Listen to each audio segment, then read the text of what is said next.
Voyons actuellement le développement de quelques produits financiers pour le secteur privé djiboutien et rendre la SFI beaucoup plus agressive, en tout cas sur Djibouti. Par rapport à tout à l'heure ce qu'il disait, il y a quelques constats rapidement à faire. Il n'y a pas, au jour d'aujourd'hui, un problème de ressources pour financer les entreprises, qu'elles soient djiboutiennes ou de la région, voire au niveau continental. Mais c'est très vrai également, les ressources sont très abondantes et disponibles sur le plan global également. Et Djibouti ne fait pas exception à ces phénomènes. Pour preuve, sur 100 millions de francs Djibouti dans les banques, seulement, je dirais, au mieux 25% est transformé sous la forme de crédit pour les PME, PMI. 25% de transformation des dépôts. Ça veut dire qu'il y a de la marge quasiment pour toutes les banques à Djibouti comme un peu partout. La même chose, tout à l'heure, selon l'expérience de SFI, par rapport aux entreprises africaines, sur les 21 milliards de dollars financés ou investis l'année dernière, en tout cas 2018, seulement 5% des entreprises africaines ont bénéficié. Vous imaginez le phénomène. Donc, il n'y a pas de problème en termes de disponibilité des ressources. Nous savons également que, par ailleurs, il y a un gap de financement, si je parle d'un point de vue structurel, d'un point de vue macro, en termes d'infrastructure et de financement de l'infrastructure. Il est connu que l'Afrique a un gap de l'ordre de 100 milliards de dollars par an pour financer les infrastructures nécessaires à sa connectivité, pour pouvoir mieux commercer ensemble entre les pays. Donc, en revenant sur Djibouti, ce même constat est fait, et les principales leçons tirées de ce constat, c'est environnement des affaires, y compris le cadre légal et juridique, par rapport à une justice à laquelle tout le monde peut y croire, y compris les banquiers qui, en général, vont expliquer que souvent, ils ne prêtent pas pour des raisons, entre autres, liées au cadre juridique, sur le plan environnement des affaires, je disais sur le plan institutionnel, mais également un autre phénomène qui est beaucoup plus vrai, c'est la capacité de nos entreprises à Djibouti comme en Afrique à pouvoir structurer un projet et sa faisabilité pour que son projet soit rendu bancable, qu'il trouve les réponses aux financiers, des financiers. Pas seulement en termes de développement de projets faisables, bancables, mais également en termes de capacité à absorber des montants conséquents. C'est-à-dire, pour Djibouti, et pendant longtemps, on a souffert pour présenter des projets supérieurs à 5 millions de dollars pour pouvoir soumettre au SFI, mais également pour d'autres banques, notamment des banques de développement, Trade and Development Bank, qui est l'ancienne PTA Bank, de ICD, qui est de la Banque islamique de développement, et bien sûr d'autres acteurs, d'autres partenaires financiers qui sont très disposés à pouvoir financer. Donc face à ces limites,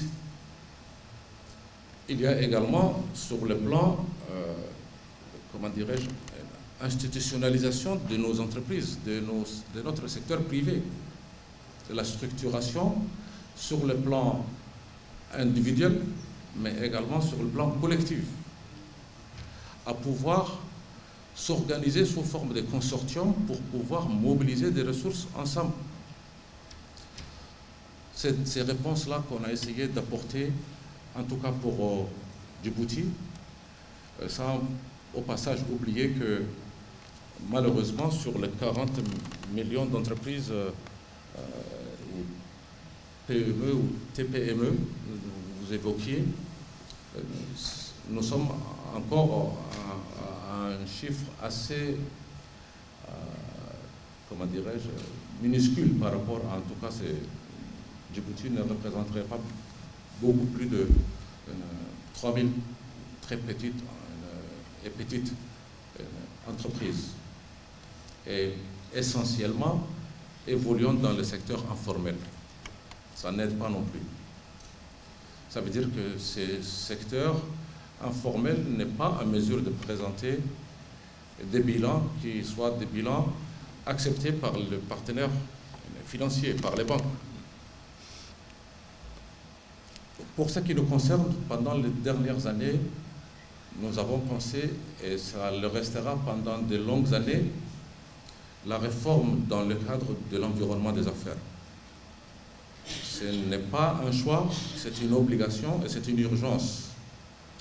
Beaucoup de choses ont été apportées pendant ces dernières années pour réformer toute la démarche, pour réformer les politiques publiques tendant à améliorer le secteur privé et en tout cas à pouvoir sentir un environnement beaucoup plus favorable à évoluer. Je passerai les différents scores obtenus par Djibouti sur différents fronts, en tout cas dans les différents indicateurs au niveau international. C'est une mission importante qu'il va falloir continuer. Ensuite, pour pouvoir sortir un peu de cette tendance lourde que Djibouti vit, notamment sur un peu le tout État, où on croit beaucoup plus à la vie dans le secteur public que dans le secteur privé, de mettre un peu tous les instruments nécessaires pour encourager l'entrepreneuriat, et notamment à encourager les jeunes à aller vers l'entrepreneuriat au lieu d'aller vers le secteur public qui lui-même est très saturé, et de faire en sorte à ce qu'une nouvelle génération d'entrepreneurs puisse également venir sur le marché. Cette génération qui doit également non seulement travailler sur le plan local, mais se régionaliser et aller sur le plan continental. C'est la seule condition, en tout cas pour nous, Djiboutiens, à vraiment à nous projeter vers de contexte au niveau régionalisé et continentalisé, si j'ose dire. Donc développer également l'entrepreneuriat comme également un élément central dans les réformes du gouvernement. Mais il reste toujours l'accès au financement. Si nous arrivons à produire plus d'acteurs, plus de start-up, plus d'entrepreneurs, si l'environnement par ailleurs est amélioré, nous avons encore cette contrainte à accéder au financement avec des conditions qui soient favorables pour des jeunes entrepreneurs ou des moins jeunes entrepreneurs, mais évoluant antérieurement dans l'informel pour les formaliser et leur permettre de mieux se structurer et d'apporter de la valeur ajoutée pour notre pays. Donc l'instrument financier lui-même représentait un autre pilier dans les réformes. C'est ce qui fut fait. Nous avons changé toute la politique et c'est là où il y a eu une avancée à Djibouti, notamment sur la loi portant sur les hypothèques. Au jour d'aujourd'hui, il n'y a plus besoin d'aller vers le tribunal et d'attendre pendant de longues années pour pouvoir recouvrir les crédits accordés par une banque. Bien sûr, il faut par ailleurs protéger les entrepreneurs, le secteur privé, en encadrant également cette flexibilité supplémentaire accordée aux banques. Mais plus généralement, c'est d'avoir mis des instruments financiers qui viennent en accompagnement, notamment le fonds de garantie partielle, le fonds de développement dont le directeur est ici présent a également contribué, même si nous avons connu ces expériences dont j'ai évoqué antérieurement en termes de prise de risque, compte tenu de l'absence de capacité pour nos entreprises, et en particulier pour les jeunes entrepreneurs, je disais, avec l'échec que nous avons connu sur les crédits jeunes diplômés.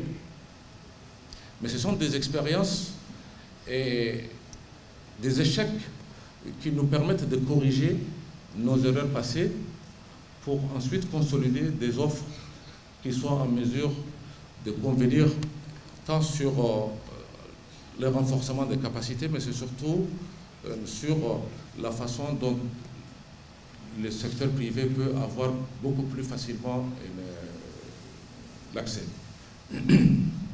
Je pense qu'on aura l'occasion de revenir sur ces différentes questions. Je voulais finir par dire ceci. En tout cas pour le Djiboutien, il est de plus en plus, on a finalisé, on va certainement partager très bientôt une étude du secteur bancaire djiboutien avec Ernest Andian, avec une feuille de route qui vient derrière sur les années à venir pour vraiment libérer les potentiels du secteur privé et de pouvoir leur permettre d'avoir accès à des financements qui correspondent aux attentes surtout des très petites entreprises. Par ailleurs, pour les entreprises un peu plus structurées, c'est de réfléchir sur des possibilités de travailler de façon un peu en JV, en joint venture, sur le plan régional. Aller vers des ambitions régionales avec des projets beaucoup plus structurants, d'autant plus que des instruments, y compris sur le plan international, notamment à travers l'instrument AIDA. Au jour d'aujourd'hui, il y a des instruments sur le plan, que ce soit pour MIGA dans les assurances, au niveau de la Banque mondiale, mais également du SFI, du groupe de la Banque mondiale en général, des instruments qui permettent de rendre concessionnels des financements qui, auparavant, je pense que ce serait bien que vous expliquiez plus tard, pour les opérateurs djiboutiens, qui seraient en partenariat avec d'autres partenaires de plus grande envergure, à investir sur des projets au-delà de ce que je disais, 5 millions ou moins de 5 millions pour les petites entreprises, et de voir des projets dans des projets d'infrastructure. Encore faut-il que, bien sûr, au niveau des politiques publiques, la cadence soit également, et les tempos puissent suivre un peu le désir du secteur privé. C'est là où, de temps en temps, nous avons quelques décalages et nous avons au niveau du pouvoir public, nos corrections internes à faire également. Je vous remercie.